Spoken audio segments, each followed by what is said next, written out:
అసలు time తీసుకురు waste నా story లేదు ఏం లేదు సినిమాలో. చెత్త పరమ చెత్త పలికెను పదము పరేశ పోయింది బ్రో.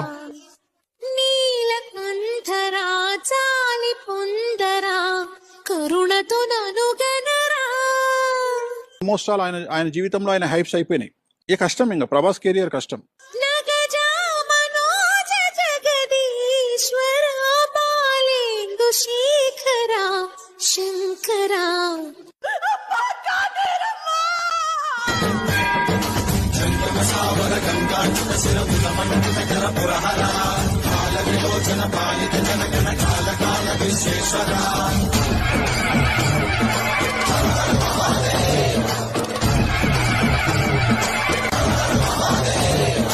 హాలీవుడ్ లేదు, బాలీవుడ్ లేదు, రెబల్ కూడా అంతే.